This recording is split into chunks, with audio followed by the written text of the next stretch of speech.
Hello students, welcome to पढ़ले humanities. मैं हूं आपकी अनुषा दीदी और आज के क्लास में हम लोग स्टार्ट करने वाले हैं सोशियोलॉजी का न्यू चैप्टर। सो आपको पता ही है, वेरी रिसेंटली हम लोगों ने एक ऑप्शनल सब्जेक्ट आप लोगों के लिए स्टार्ट करा। सोशियोलॉजी के भी चैप्टर्स अब आपको हमारे चैनल पर मिल जाएंगे। आज के क्लास में हम लोग सोशियोलॉजी के ही एक न्यू चैप्टर को स्टार्ट करने वाले हैं। सबसे पहले जल्दी से देख लेते हैं कि चैप्टर का नाम क्या है। And of course feel free to reach out in comment section. जिन भी बच्चों ने क्लास को ज्वाइन कर लिया, जल्दी जल्दी इस वीडियो को लाइक करो और हमारे चैनल को सब्सक्राइब करो ऐसे और भी इंटरेस्टिंग क्लासेस के लिए।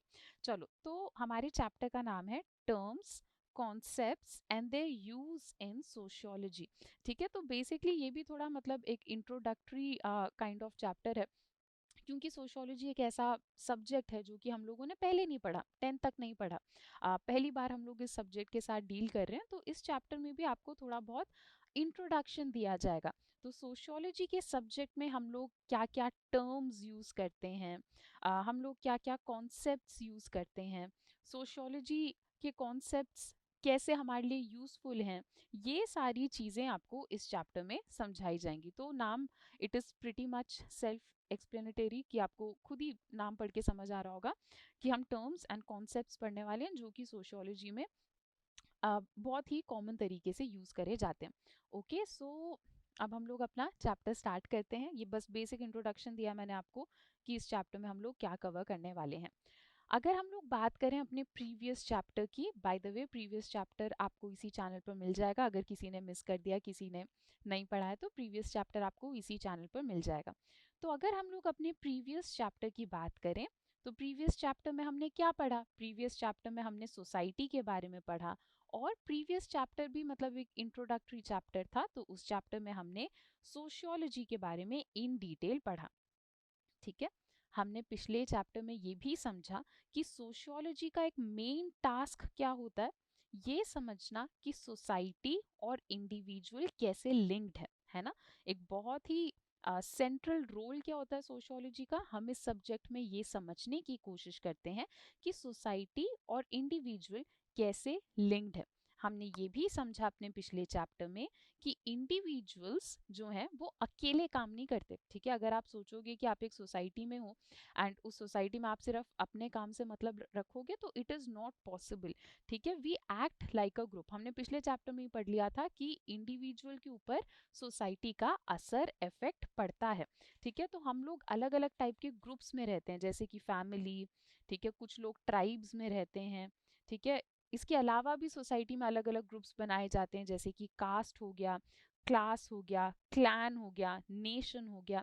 तो इस तरीके से अलग अलग ग्रुप्स सोसाइटी में क्रिएट करे जाते हैं, क्योंकि एज एन इंडिविजुअल हम लोग अकेले सोसाइटी में एग्जिस्ट नहीं कर सकते। ठीक है, क्या होता है, हम लोग ग्रुप्स में एग्जिस्ट करते हैं। ठीक है, in this chapter we move further to understand the kinds of group. इस चैप्टर में हम लोग थोड़ा और एक कदम आगे बढ़ेंगे और इन सारे ग्रुप्स को समझने की कोशिश करेंगे।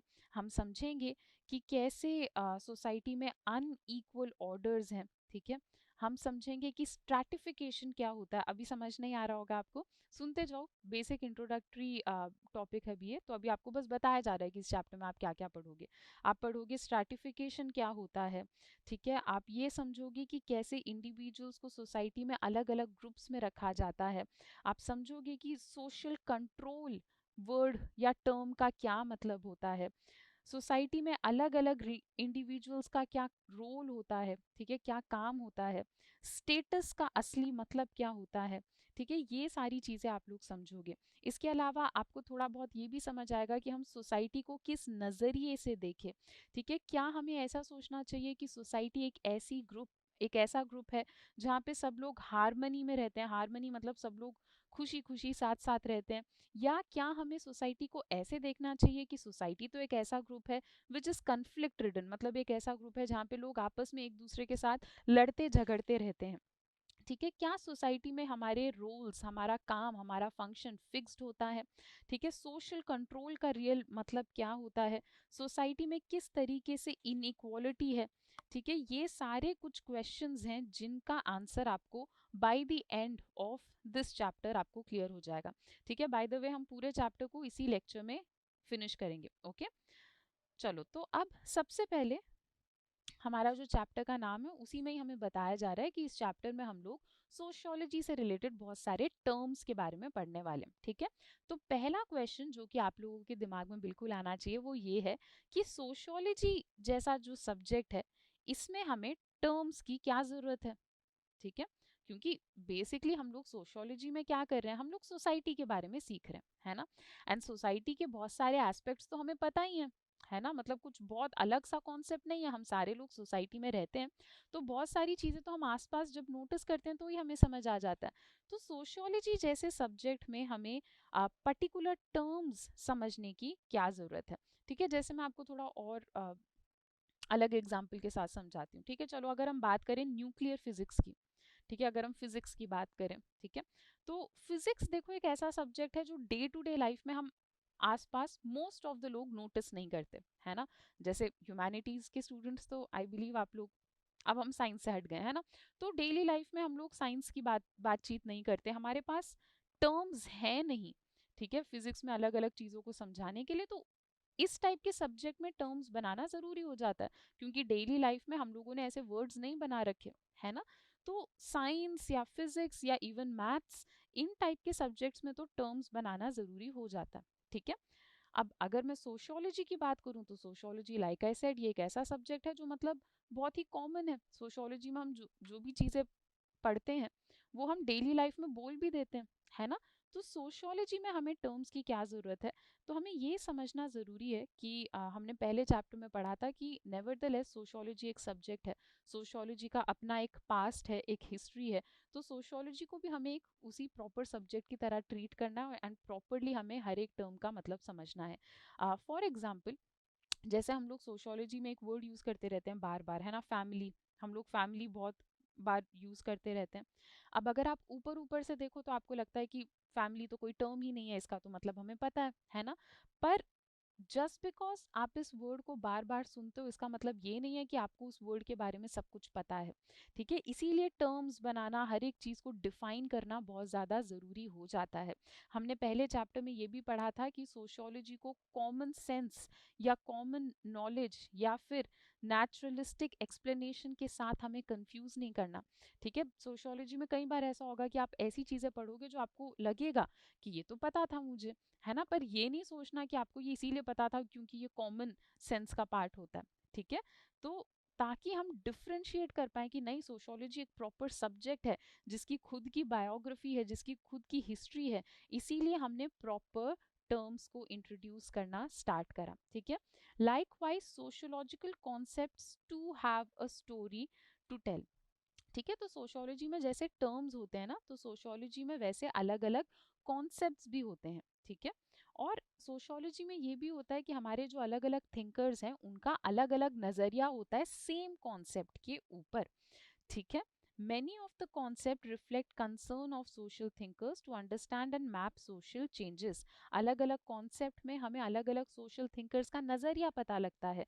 ठीक है, वो सोशल चेंज को कैसे समझेंगे ये हमें पता लगता है। ठीक है, फॉर एग्जाम्पल हम सोशोलॉजिस्ट के पर्सपेक्टिव नज़रिए का एक एग्जाम्पल उठा के देखते हैं। तो हमारे जो सोशोलॉजिस्ट हैं उन्होंने ऑब्जर्व करा कि जितनी भी सिंपल, ठीक है, जितनी भी ट्रेडिशनल, जितनी भी स्मॉल स्केल, छोटे लेवल पर जो सोसाइटीज़ होती हैं, वहाँ पे क्या होता है, वहाँ पे लोग बहुत क्लोजली लिंक्ड होते हैं। ठीक है, वहाँ पे लोग बहुत ज़्यादा इंटरेक्ट करते हैं, लोग एक दूसरे को अच्छे से जानते हैं। ऑन दी अदर हैंड हमारे सोशोलॉजिस्ट ने ये भी नोट करा कि जितनी भी मॉडर्न, जितनी भी कॉम्प्लिकेटेड, जितनी भी बहुत बड़े स्केल पे जो सोसाइटीज़ हैं, वहाँ पे क्या होता है, वहाँ पे इतना क्लोज इंटरेक्शन नहीं होता, वहाँ पे काफ़ी हद तक फॉर्मल इंटरेक्शन होता है। They therefore distinguish primary and secondary groups. तो ये सारी ऑब्जर्वेशन करने के बाद हमारे सोशोलॉजिस्ट ने क्या करा, उन्होंने ग्रुप्स को दो टाइप में बांट दिया कि सोसाइटी में जो ग्रुप्स होते हैं वो दो टाइप के हो सकते हैं। एक होता है प्राइमरी ग्रुप और एक होता है सेकेंडरी ग्रुप। अभी बस सुनते जाओ, जैसे जैसे चैप्टर में आगे बढ़ेंगे आपको बताया जाएगा कि ये क्या होता है। ठीक है, कम्युनिटी फ्रॉम सोसाइटी और एसोसिएशन। ठीक है, फिर हमारे सोशोलॉजिस्ट ने ये भी समझना स्टार्ट करा कि कम्युनिटी अलग होता है और एसोसिएशन अलग होता है। कैसे अलग होता है ये सारी चीज़ें आप इस चैप्टर में पढ़ोगे। ठीक है, other concepts like stratification reflect the concern in understanding structured inequality, ठीक है, हमारे सोशियोलॉजिस्ट ने और भी कुछ कॉन्सेप्ट्स बनाए हैं जैसे कि स्ट्रैटिफिकेशन, ठीक है। स्ट्रैटिफिकेशन का क्या मतलब होता है, हमारे सोशियोलॉजिस्ट ने ऑब्जर्व करा कि हर सोसाइटी में ना इनइक्वालिटी एग्जिस्ट करती है, हर सोसाइटी में अलग अलग ग्रुप्स होते हैं एंड अलग अलग ग्रुप्स को इक्वल ट्रीटमेंट नहीं दी जाती है ना। एंड इसी कॉन्सेप्ट को समझने के बाद उन्होंने एक टर्म इंट्रोड्यूस करा, स्ट्रैटिफिकेशन, ठीक है। Concepts arise in society, however, just as there are different kinds of individual, there are different kind of concept. तो एक सोसाइटी में अलग अलग कॉन्सेप्ट्स बनते रहते हैं, पर हमें ये समझना ज़रूरी है कि सोसाइटी में देखो क्या होता है, अलग अलग टाइप के लोग होते हैं, है ना। सिमिलरली जब सोसाइटी में अलग अलग टाइप के लोग हो सकते हैं तो अलग अलग टाइप के कॉन्सेप्ट्स भी सोसाइटी में होते हैं। इनफैक्ट सोशियोलॉजी में सबसे इंटरेस्टिंग पार्ट तो यही है कि सोशियोलॉजी में क्या होता है कि हम अलग अलग सोसाइटी के बारे में अलग अलग नज़रिए से अलग अलग कॉन्सेप्ट्स बनाते हैं, ठीक है। सोशियोलॉजी होता क्या है, different ways of understanding society, society को समझने के अलग अलग तरीकों को ही हम सोशियोलॉजी कहते हैं। ऐसा बिल्कुल हो सकता है कि मैं सोसाइटी को अलग तरीके से समझूं, और ऐसा भी हो सकता है कि आप सोसाइटी को अलग नज़रिए से समझो, है ना। तो सोशियोलॉजी में हम लोग इस चीज़ को मतलब बहुत अच्छे तरीके से ट्रीट करते हैं कि हाँ, सबके अलग अलग व्यूज़ हैं सोसाइटी को लेकर। Okay, we have seen how even in early stages of sociology there were contrary and contesting understanding of society। हमने ये देखा है कि जब सोशियोलॉजी एज अ सब्जेक्ट नया नया बन रहा था ना, तभी से ही हमारे जो थिंकर्स थे उनकी उनकी थिंकिंग क्लैश करती थी, ठीक है। एक थिंकर कुछ और कहता था, दूसरे दूसरे थिंकर कुछ और कहते थे। एक एग्जाम्पल के साथ समझते हैं, ठीक है। जैसे अगर हम बात करें कार्ल मार्क्स के बारे में, ठीक है, कार्ल मार्क्स हम लोग सब जानते हैं, हमने अपने पिछले चैप्टर में पढ़ रखा है, ठीक है। तो कार्ल मार्क्स की अगर हम बात करें, ठीक है, क्लास एंड कन्फ्लिक्ट वो की कॉन्सेप्ट टू अंडरस्टैंडिंग सोसाइटी, ठीक है। कार्ल मार्क्स के लिए सोसाइटी को समझने के लिए दो वर्ड्स बहुत इंपॉर्टेंट थे, क्लास और कॉन्फ्लिक्ट। तो कार्ल मार्क्स को लगता था कि सोसाइटी में क्लास के बेसिस पे भेदभाव बहुत है, कुछ लोग बहुत पावरफुल हैं, रिच हैं, कुछ लोग बहुत ज़्यादा पुअर हैं, और सोसाइटी में कन्फ्लिक्ट, लड़ाई झगड़ा, आर्ग्यूमेंट्स, ये सब बहुत होते हैं, ये कार्ल मार्क्स का मानना था, ठीक है। और हमारे एक और थिंकर थे, इमाइल डर्खिम, ठीक है। इनका क्या मानना था कि कलेक्टिव कंसाइंस जैसे टर्म सोसाइटी के लिए यूज करने चाहिए, कि सोसाइटी में हार्मनी बहुत है, लोग कलेक्टिवली काम करते हैं, ठीक है। तो अलग अलग थिंकर्स का अलग अलग नजरिया है सोसाइटी को लेकर, ठीक है। एक और एग्जांपल के साथ समझते हैं, जैसे जब वर्ल्ड वॉर 2 हमारा खत्म हुआ था ना, तो जो पोस्ट वर्ल्ड वॉर 2 पीरियड था, उस टाइम पर बहुत सारे सोशोलॉजिस्ट ऐसे थे जो एक थियोरी को मानते थे जिसको हम कहते हैं स्ट्रक्चरल फंक्शनलिस्ट, ठीक है, ठीक है। तो पोस्ट वर्ल्ड वॉर का जो टाइम था, उस टाइम पे ज्यादातर सोशलिस्ट क्या मानते थे कि सोसाइटी ना हारमोनियस होती है, हारमोनियस मतलब सोसाइटी में सब लोग मिलजुल के अच्छे से खुशी से रहते हैं, ठीक है। तो पोस्ट वर्ल्ड वॉर 2 के टाइम पे हमारे सोशोलॉजिस्ट पता है क्या करते थे, वो सोसाइटी को एक ऑर्गेनिज्म के साथ कंपेयर करते थे, ऑर्गेनिज्म मतलब किसी लिविंग बीइंग के साथ कंपेयर करते थे। तो एक लिविंग ऑर्गेनिज्म में क्या होता है, जैसे अगर मैं ह्यूमंस की बात करूं तो हमारे साथ क्या होता है, हमारे बॉडी में अलग अलग पार्ट्स होते हैं, और अलग अलग पार्ट्स का अलग अलग फंक्शन होता है, और ये सारे अलग अलग बॉडी पार्ट्स मतलब हार्मनी में काम करते हैं, तब जाके हमारा ऑल ओवर बॉडी फंक्शन कर पाता है ना। हमारा डाइजेस्टिव सिस्टम अलग काम कर रहा है, रेस्पिरेटरी सिस्टम अलग काम कर रहा है, सर्कुलेटरी सिस्टम अलग काम कर रहा है, पर ये सारे सिस्टम साथ में काम कर रहे हैं, है ना। अगर इनमें से एक भी सिस्टम अचानक से शट डाउन हो जाए तो हम लोग फंक्शन नहीं कर पाएंगे। तो इस टाइम पे क्या होता था, हमारे जो सोशोलॉजिस्ट हैं वो सोसाइटी को एक ऑर्गेनिज्म, एक लिविंग एनिमल के साथ कंपेयर करते थे, कि जैसे एक लिविंग एनिमल के अलग अलग पार्ट्स होते हैं और अलग अलग पार्ट्स के अलग अलग फंक्शंस होते हैं, वैसे ही हम लोग देखते हैं कि सोसाइटी में भी अलग अलग पार्ट्स होते हैं, अलग अलग पार्ट के अलग अलग फंक्शंस होते हैं, एंड सब लोग अपना फंक्शन अगर अच्छे से करें तो सोसाइटी को हम अच्छे से चला सकते हैं। Others in particular, the conflict theory influenced by Marxism saw society as conflict ridden। तो कुछ लोग तो ऐसे थे जो वर्ल्ड वॉर 2 के बाद कहते थे कि हमारे सोसाइटी में हार्मनी है। ऑन द अदर हैंड कुछ लोग ऐसे भी थे जैसे कि कार्ल मार्क्स से इन्फ्लुएंस जो भी लोग थे वो पता है क्या कहते थे कि नहीं नहीं हार्मनी वगैरह नहीं है सोसाइटी में तो क्या है, सोसाइटी में कन्फ्लिक्ट ज्यादा है। कन्फ्लिक्ट मतलब लोग आपस में लड़ते झगड़ते रहते हैं। एंड ऐसे लोग जो कन्फ्लिक्ट जो ऐसा मानते हैं कि सोसाइटी में कन्फ्लिक्ट ज्यादा है उनको हम कहते हैं कन्फ्लिक्ट थियरिस्ट। ठीक है, तो कुछ लोग अभी हमने क्या देखा, पोस्ट वर्ल्ड वॉर के बाद दोनों ही सेम सोसाइटी के बारे में बात कर रहे हैं, पर एक आदमी कह रहा है कि नहीं नहीं सोसाइटी में हार्मनी ज्यादा है, दूसरा आदमी कह रहा है कि नहीं नहीं सोसाइटी तो कन्फ्लिक्ट रिडन है, सोसाइटी में लड़ाइयाँ ज्यादा हैं। ठीक है। अ, अब कुछ जो सोशियोलॉजिस्ट हैं उन्होंने पता है ह्यूमन बिहेवियर को कैसे समझने की कोशिश करी। उन्होंने ह्यूमन बिहेवियर को माइक्रो इंटरैक्शन के थ्रू समझने की कोशिश करी। माइक्रो इंटरैक्शन मतलब हम लोग एज इंडिविजुअल्स कैसे इंटरैक्ट करते हैं। ठीक है, तो कुछ सोशियोलॉजिस्ट का नजरिया कैसा था कि अगर तुम्हें सोसाइटी के बारे में समझना है तो ह्यूमन के माइक्रो इंटरैक्शन के बारे में समझो। ठीक है, कि एज इंडिविजुअल्स ह्यूमंस कैसे इंटरैक्ट कर रहे हैं। ठीक है, ऑन दी अदर हैंड कुछ हमारे सोशोलॉजिस्ट ऐसे थे जिन्होंने क्या कहा कि नहीं नहीं अगर तुम्हें सोसाइटी के बारे में समझना है तो मैक्रो स्ट्रक्चर को समझो। मैक्रो स्ट्रक्चर मतलब माइक्रो तो क्या था, इंडिविजुअल लेवल, मैक्रो मतलब ग्रुप लेवल। तो अगर आप सोसाइटी में एक इंसान के बारे में और उसके किसी दोस्त के बारे में पढ़ रहे हो तो वो माइक्रो इंटरेक्शन है। पर अगर आप सोसाइटी में किसी कास्ट के बारे में या किसी स्टेट के बारे में, किसी कम्युनिटी के बारे में, किसी ट्राइब के बारे में बात कर रहे हो तो वो मैक्रो लेवल हो जाएगा। ठीक है, तो ऐसे सोशोलॉजी में हमारे जो सोशोलॉजिस्ट होते हैं उनका अलग अलग तरीका होता है सोसाइटी को देखने का। ठीक है, concept such as status and role begin with individual. ठीक है, तो इंडिविजुअल की अगर हम बात करें तो इंडिविजुअल के साथ स्टेटस रोल इस टाइप के कॉन्सेप्ट लिंक हो जाते हैं। ठीक है, अगर आप लार्जर कंटेक्स्ट सोसाइटी के कंटेक्स्ट में कुछ कॉन्सेप्ट्स को समझना चाहो तो सोशल कंट्रोल या स्ट्रैटिफिकेशन इस टाइप के टर्म्स हम लोग यूज करते हैं।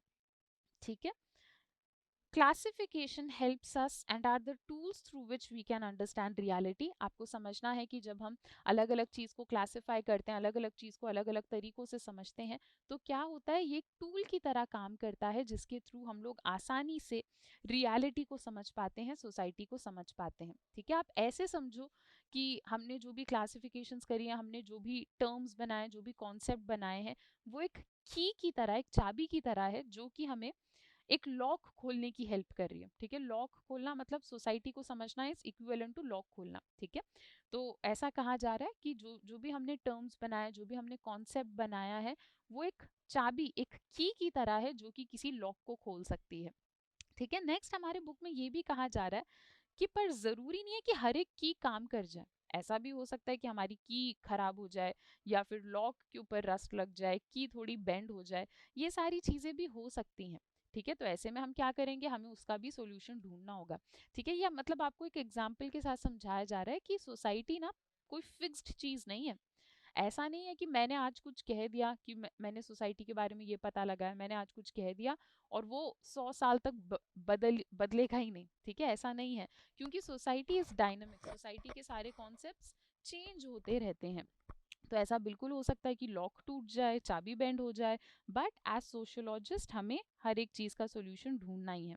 ठीक है, वेरी ऑफन, ठीक है, जनरली क्या होता है, जब एक ही कॉन्सेप्ट को लोग अलग अलग तरीके से डिफाइन करते हैं तो थोड़ा अनईज क्रिएट हो जाता है ना। लोग आपस में लड़ते हैं कि मेरी थियोरी बेटर है, तुम्हारी थियोरी अच्छी नहीं है। तो वेरी ऑफन लोगों के बीच में क्या होता है, हम देखते हैं कि एक अनईज रहता है कि नहीं मेरा तरीका सोसाइटी को समझने का सही है, तुम्हारा तरीका गलत है ना।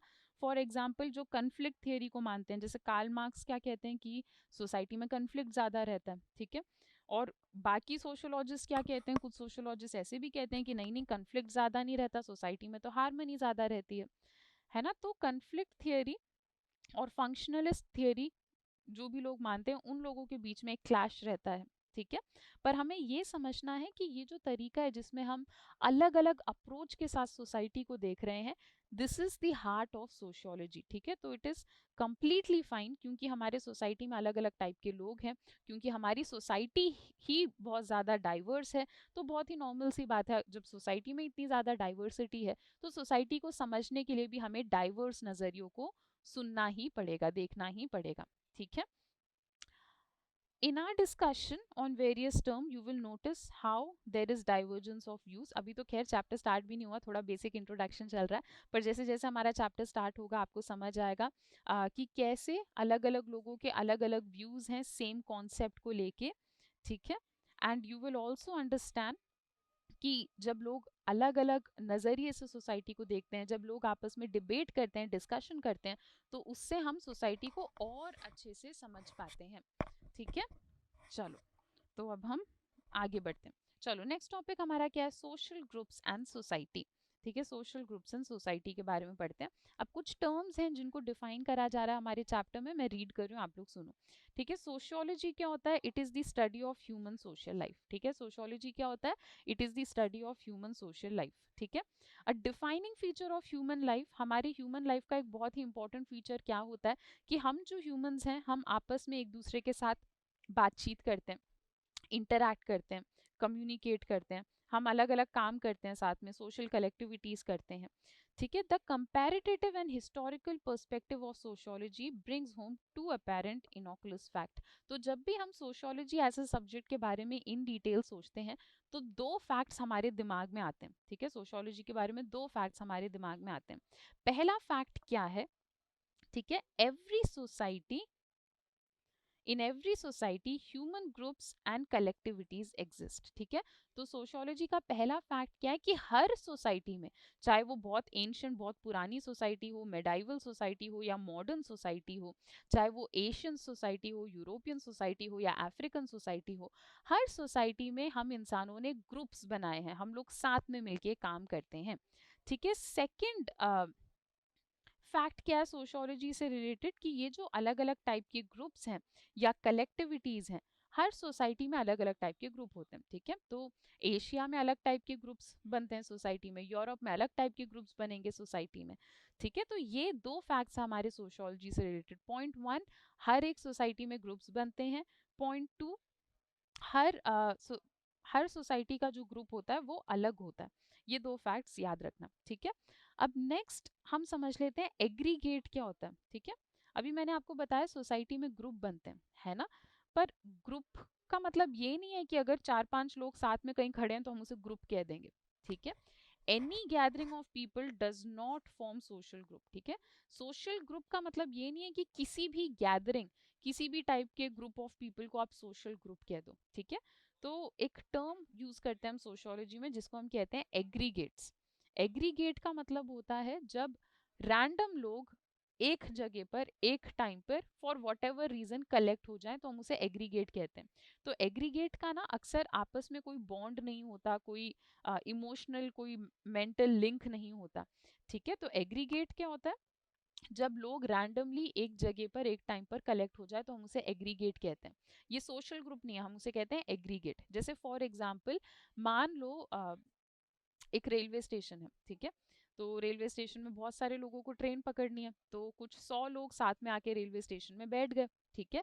तो क्या हम उन 100 लोगों को सोशल ग्रुप कहेंगे? नहीं, हम उन लोगों को एग्रीगेट कहेंगे, क्योंकि वो 100 लोग आपस में एक दूसरे को जानते नहीं है, वो 100 लोग आपस में एक दूसरे के साथ मेंटली या इमोशनली कनेक्टेड नहीं है। वो बस फॉर वट एवर रीजन उनको ट्रेन पकड़नी है, इसीलिए वो एक टाइम पर एक ही जगह पर कलेक्ट हो गए। तो ये सोशल ग्रुप नहीं, ये एग्रीगेट का एग्जाम्पल होगा। एग्रीगेट के लिए ही एक और शब्द यूज किया जाता है अपने सोशियोलॉजी में जिसको हम कहते हैं क्वाजी ग्रुप, ठीक है। क्या कहते हैं? Quasi group. क्वाजी वर्ड का मतलब होता है अक्सर फेक, नकली, ठीक है। तो क्वाजी ग्रुप क्या है, जब लोग साथ में कहीं पे कलेक्ट हो जाएं एक टाइम पर एक जगह पर वो लोग आपस में एक दूसरे को जानते नहीं है, उनका कोई इमोशनल रिलेशन नहीं है, तो हम उसे एग्रीगेट कहते हैं या फिर हम उसे क्वाजी ग्रुप कहते हैं, ठीक है। क्वाजी ग्रुप, अगर हम क्वाजी ग्रुप के बारे में बात करें या फिर एग्रीगेट के बारे में बात करें, तो एग्रीगेट का ना कोई स्ट्रक्चर नहीं होता, कोई ऑर्गेनाइजेशन नहीं होता, ठीक है। जो मेंबर्स होते हैं वो आपस में अवेयर नहीं होते कि इस ग्रुप का पार्ट कौन कौन है, ठीक है। जैसे फॉर एग्जांपल अगर मैं क्या कर रही हूँ, मैंने कहा कि सोसाइटी में एक क्लास का एक ग्रुप पढ़ लेते हैं, ठीक है। या मैंने कहा कि सोसाइटी में देख लेते हैं कि कितने लोग विमेन हैं, कितने मेन हैं, ठीक है। तो ये सब क्वाजी ग्रुप का एग्जाम्पल हो गया, ठीक है। तो अगर मैं एक ग्रुप बना रही हूँ कि अच्छा सोसाइटी में इतने विमेन हैं, ठीक है, तो वो विमेन एक आपस में, ऐसा थोड़ी कि सारी विमेन एक दूसरे को जानती होंगी, है ना, उनको तो बस मैंने ऐसी एक ग्रुप में डाल दिया, तो वो क्वाजी ग्रुप कहलाता है, ठीक है। क्वाजी ग्रुप में well become social group in time and specific circumstances. अब क्वाजी ग्रुप ना सोशल ग्रुप में बदल सकता है टाइम और सर्कमस्टांस के अकॉर्डिंग। ठीक है, फॉर एग्जाम्पल जैसे तो रेलवे स्टेशन में बहुत सारे लोग हैं, वो आपस में एक दूसरे को जानते नहीं है, तो कॉजी ग्रुप है। पर अगर किसी एक इंसान ने सोचा कि अभी तो ट्रेन भी लेट आएगी, 2 घंटे का टाइम है मेरे पास खाली, तो मैं साइड में मेरे जो बैठा है मैं उनसे बातचीत कर लेता हूँ या कर लेती हूँ और उनको थोड़ा जान लेते हैं। ठीक है, तो ऐसे में क्या होगा, वो कॉजी ग्रुप धीरे धीरे सोशल ग्रुप की तरफ बढ़ रहा है। ठीक है, तो कॉजी ग्रुप को अगर आप अच्छे से टाइम दो तो एक कॉजी ग्रुप सोशल ग्रुप बन सकता है। ठीक है, इसे हम थोड़ा सा और एग्जाम्पल के साथ समझते हैं।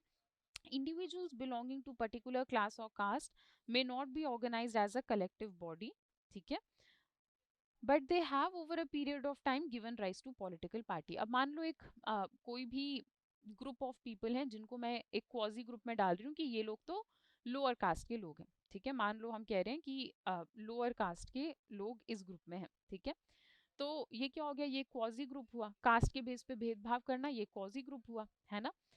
अब ऐसा भी तो हो सकता है कि जब इलेक्शन का टाइम टाइम आए तो ये जो क्वाजी ग्रुप के लोग हैं इनके अंदर अचानक से एक फीलिंग ऑफ यूनिटी आ जाए। ठीक है, इमोशनल कनेक्ट आ जाए कि हमें अपने कास्ट में से किसी को जिताना है ना।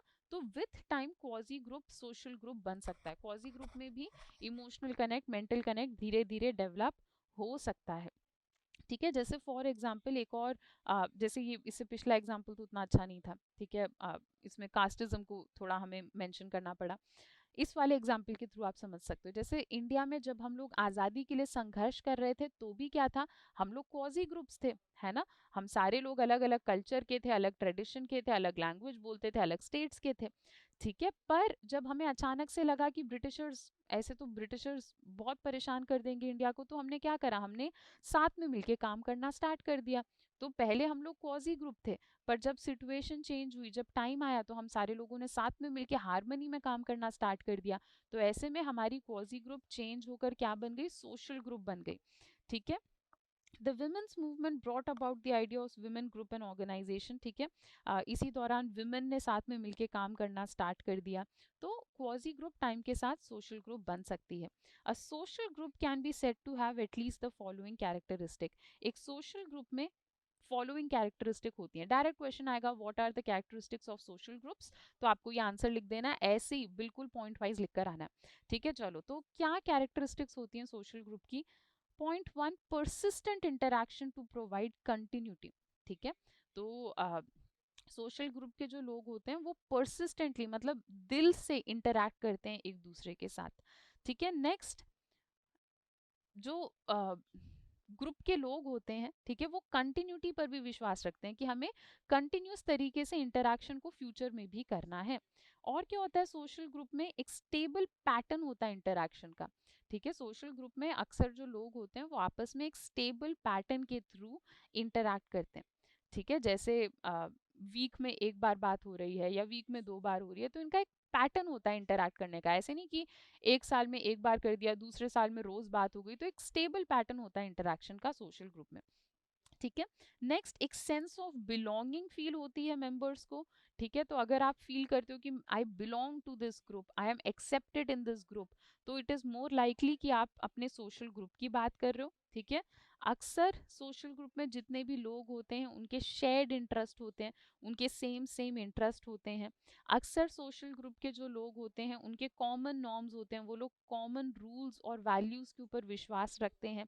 उनका डिफाइनेबल स्ट्रक्चर होता है। ठीक है, वो एक प्रॉपर स्ट्रक्चर को फॉलो करते हैं और उस स्ट्रक्चर में कई बार सोशल हायरार्कीज वगैरह भी आ जाती हैं। ठीक है, तो social structure here refers to pattern of regular and repetitive interaction between individual और groups। ठीक है, तो हम ऐसा कह सकते हैं कि सोशल स्ट्रक्चर का क्या मतलब होता है, जब इंटरैक्शन, ह्यूमन इंटरैक्शन रेगुलर तरीके से हो, रिपीट करता रहे वो इंटरैक्शन। ठीक है, वो इंटरैक्शन इंडिविजुअल्स के बीच में भी हो सकता है, ग्रुप्स के बीच में भी हो सकता है, तो हम उसे सोशल स्ट्रक्चर कहते हैं। ठीक है, सोशल स्ट्रक्चर क्या होता है समझ लिया। नेक्स्ट, सोशल ग्रुप की डेफिनेशन देखते हैं। It refers to a collection of continuously interacting persons who share common interests, culture, values and norms within a given society। अगर क्वेश्चन आता है what is a social group, हमें ये लिख कर आना है। ठीक है, तो सोशल ग्रुप क्या होता है, ये it refers to a collection, ठीक है, कलेक्शन ऑफ पीपल जहाँ पे लोग आपस में इंटरैक्ट कर रहे हैं, ऐसे लोगों का ग्रुप जिनका कॉमन इंटरेस्ट है, जिनका सेम कल्चर है, जो सेम रूल्स एंड रेगुलेशंस के ऊपर विश्वास रखते हैं, उनको हम सोशल ग्रुप कहते हैं। ठीक है, चलो तो अब हम अपने नेक्स्ट टॉपिक को देखते हैं। नेक्स्ट टॉपिक हमारा क्या है, टाइप्स ऑफ ग्रुप्स। ठीक है, आप देखोगे इस चैप्टर में कि अलग अलग सोशियोलॉजिस्ट ने या अलग अलग सोशल एंथ्रोपोलॉजिस्ट ने सोसाइटी में अलग अलग टाइप के ग्रुप्स बनाए हैं। ठीक है, तो इन अलग अलग ग्रुप्स के बारे में हम एक एक करके बात करेंगे। ठीक है, ज़्यादातर केसेस में हमारे जो सोशियोलॉजिस्ट हैं उन्होंने अलग अलग ग्रुप्स के बीच में कॉन्ट्रास्ट भी निकाला है। ठीक है, मैं भी आपको एग्जाम्पल के साथ समझाऊंगी तो आपको समझ आएगा। तो ज़्यादातर हमारे सोशियोलॉजिस्ट क्या करते हैं, अलग अलग टाइप के ग्रुप्स बनाते हैं एंड उन ग्रुप्स के बीच में अलग अलग डिफरेंसेस ढूंढते हैं। जैसे फॉर एग्जाम्पल एक ग्रुप हो गया small scale society. Small scale society का क्या मतलब है, एक ऐसी सोसाइटी जो मतलब एक छोटी सी सोसाइटी है जहाँ पे लोग आपस में एक दूसरे को जानते हैं, जहाँ पे लोग आपस में वेल कनेक्टेड हैं, जहाँ पे लोग ट्रेडिशनल चीज़ों को फॉलो करते हैं। ठीक है, जहाँ पे हर कोई इंसान एक दूसरे को अच्छे से जानता है, उसे हम कहते हैं स्मॉल स्केल सोसाइटी। और एक दूसरे टाइप का ग्रुप होता है जिसको हम कह सकते हैं large scale society. Large scale society मतलब बहुत बड़े लेवल पर एक सोसाइटी जहाँ पे क्या हो रहा है, लोग थोड़े से फॉर्मल हैं, लोग आपस में उतनी बातचीत नहीं करते। ठीक है, तो उसे हम लार्ज स्केल सोसाइटी कहते हैं। तो ये एक एग्जांपल था जस्ट कि हमारे जो सोशियोलॉजिस्ट हैं वो अलग अलग ग्रुप्स में बांट देते हैं सोसाइटी को, और उन ग्रुप्स के बीच में अलग अलग डिफरेंसेस समझने की कोशिश करते हैं। ठीक है, तो अब हम कुछ ग्रुप्स के बारे में पढ़ते हैं। ठीक है, नेक्स्ट हमारा टॉपिक क्या है, primary and secondary social group. ठीक है, क्या है, primary and secondary social groups. The group to which we belong are not all of equal importance to us। ठीक है, तो हम एक इंसान ना एक से ज्यादा ग्रुप का पार्ट हो सकता है सोसाइटी में। ठीक है, मान लो अगर मैं अपनी बात करूं, ऐसा बिल्कुल हो सकता है कि मैं 3-4 ग्रुप्स के पार्ट हूँ सोसाइटी में, है ना। एंड उन सारे ग्रुप्स की इम्पोर्टेंस मेरे लिए सेम नहीं है। एक ग्रुप ऐसा होगा जो which is very close to my heart, है ना। एक ग्रुप ऐसा होगा जो बस फॉर्मल सा है, जिसमें मुझे ज़्यादा इंटरेस्ट नहीं है। तो सोसाइटी में लोगों के अलग अलग ग्रुप्स होते हैं एंड ज़रूरी नहीं है कि सारे ग्रुप्स को लोग बराबर इम्पोर्टेंस दें। ठीक है, कुछ ऐसे ग्रुप्स होते हैं जो हमें बहुत ज़्यादा इन्फ्लुएंस करते हैं पर्सनल लेवल पर, है ना। और कुछ ऐसे ग्रुप्स होते हैं जिनसे हमें ज़्यादा फर्क नहीं पड़ता। ठीक है, तो एक टाइप का ग्रुप होता है जिसे हम कहते हैं प्राइमरी ग्रुप। ठीक है, तो प्राइमरी ग्रुप क्या है, प्राइमरी ग्रुप अक्सर स्मॉल ग्रुप होता है। ठीक है, बहुत ज़्यादा लोग नहीं होते प्राइमरी ग्रुप में। ठीक है, तो स्मॉल लोगों का ग्रुप जो बहुत ज़्यादा वेल कनेक्टेड है, जो फेस टू फेस बात करते हैं, आपस में बातचीत करते हैं, उनको हम प्राइमरी ग्रुप कहते हैं। ठीक है, तो अक्सर लोगों के लिए प्राइमरी ग्रुप बहुत इंपॉर्टेंट होता है, और प्राइमरी ग्रुप के जो भी लोग कुछ कहते हैं वो हमें बहुत जल्दी इन्फ्लुएंस कर जाता है। जैसे प्राइमरी ग्रुप हमारे लिए क्या होगा, हमारी फैमिली, हमारे गांव के लोग, हमारे फ्रेंड्स, ये सब प्राइमरी ग्रुप का एग्जाम्पल होता है। फैमिली के लोग कुछ कह देते हैं, झट से असर पड़ जाता है ना हमारे ऊपर। ठीक है, तो प्राइमरी ग्रुप का क्या मतलब है, कुछ लोगों का ग्रुप जो कि वेल कनेक्टेड है। ठीक है, जो आपस में वेल कम्युनिकेट करते हैं, अच्छे से कोऑपरेट करके काम करते हैं, उन्हें प्राइमरी ग्रुप कहते हैं। इसमें example family, village and friends आप लिख सकते हो। ठीक है, नेक्स्ट एक और टाइप का ग्रुप होता है जिसको हम कहते हैं secondary group. Secondary group comparatively बड़ा ग्रुप होता है, इसमें बहुत सारे लोग होते हैं, एंड इसमें जो लोग होते हैं वो आपस में एक फॉर्मल सा रिलेशन शेयर करते हैं। ठीक है, वो इमोशनली ऐसे कनेक्टेड नहीं होते, फॉर्मल सा रिलेशन शेयर करते हैं।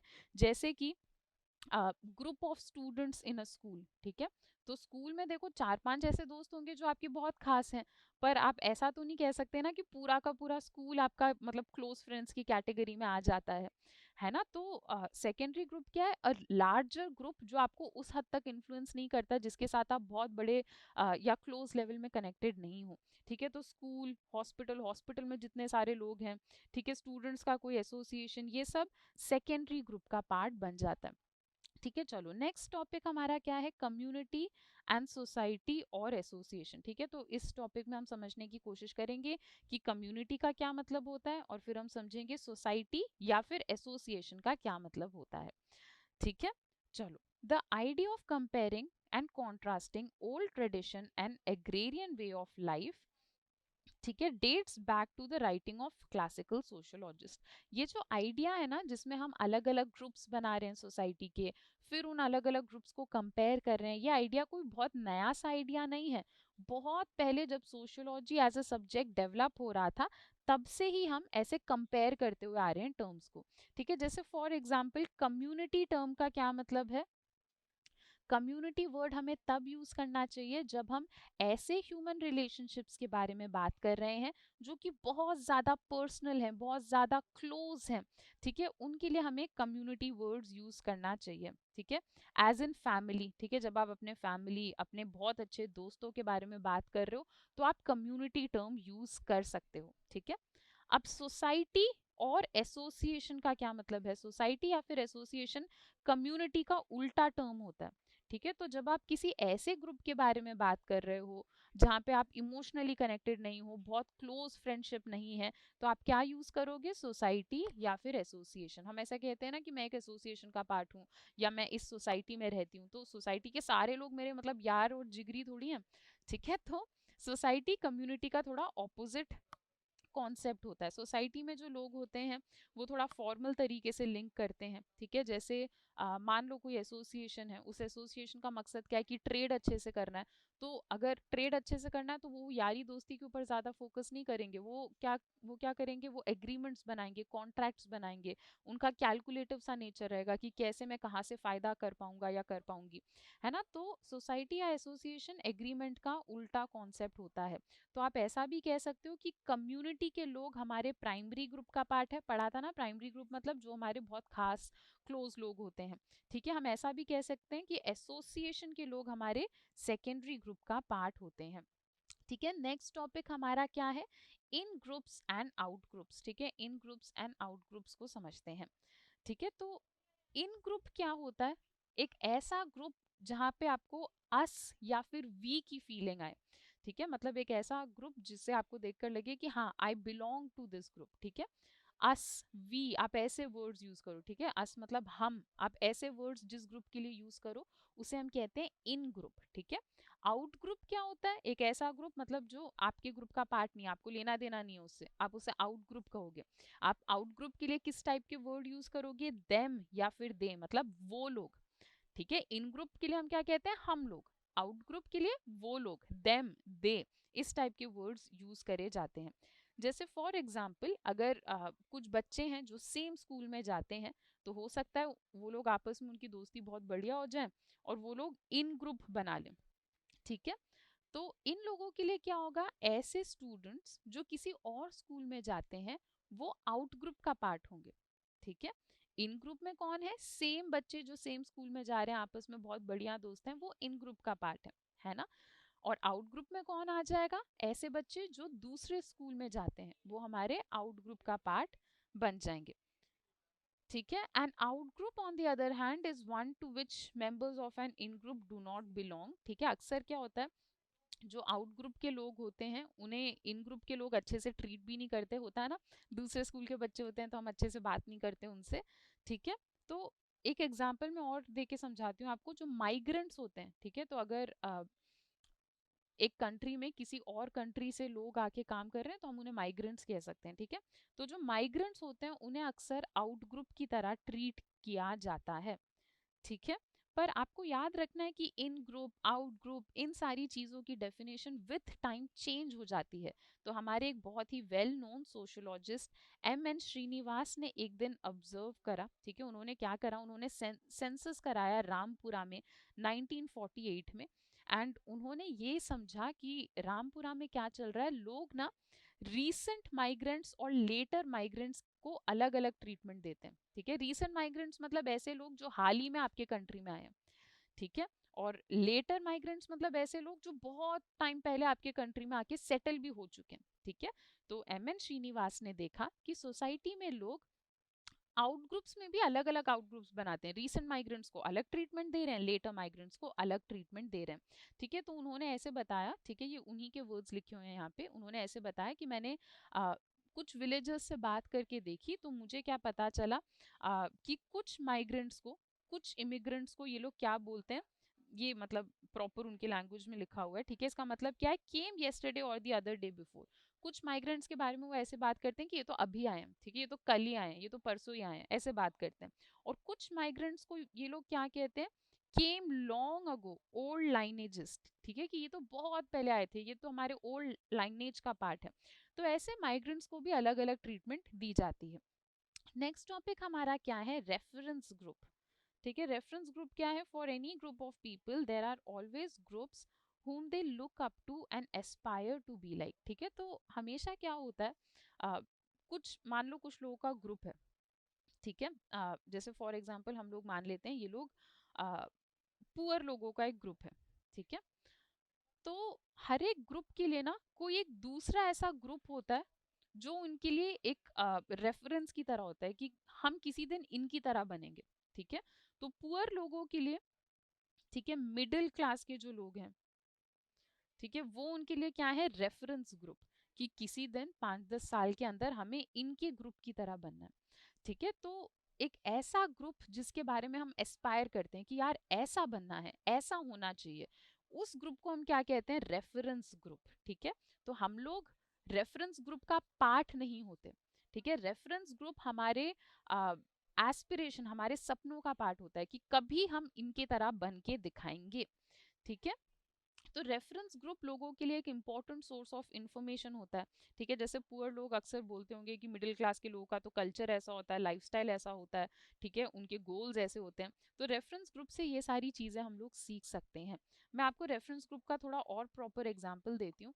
जैसे जब ब्रिटिशर्स ने हमारे ऊपर कब्जा कर रखा था ना, तो कुछ मिडिल क्लास इंडियंस ऐसे थे जिनके लिए ब्रिटिशर्स रेफरेंस ग्रुप थे, ठीक है। वो ब्रिटिशर्स को देखकर सोचते थे कि वाह, कितने तो अमीर लोग हैं, ठीक है, कितने तो वेल मैनर्ड लोग हैं। तो कुछ मिडिल क्लास के लोग सोचते थे कि हमें इनकी तरह बनना है, ठीक है, हमारे पास इतना पैसा आ जाना चाहिए कि हम लोग प्रॉपर इंग्लिश मैन की तरह बिहेव कर पाए। तो इंग्लिश मैन क्या हो गए, मिडिल क्लास इंडियंस के लिए रेफरेंस ग्रुप बन गए, ठीक है। पर रेफरेंस ग्रुप का जो प्रोसीजर होता है ना, इट इज जेंडर्ड। जेंडर्ड का क्या मतलब होता है, जेंडर के बेसिस पर, ठीक है, जेंडर के बेसिस पर इफेक्ट पड़ जाता है रेफरेंस ग्रुप के ऊपर, ठीक है। जैसे फॉर एग्जांपल एक मैन के लिए ये सपना हो सकता है, ठीक है, एक मैन के लिए एक ऐसा सपना हो सकता है कि मुझे इंग्लिश मैन की तरह बनना है।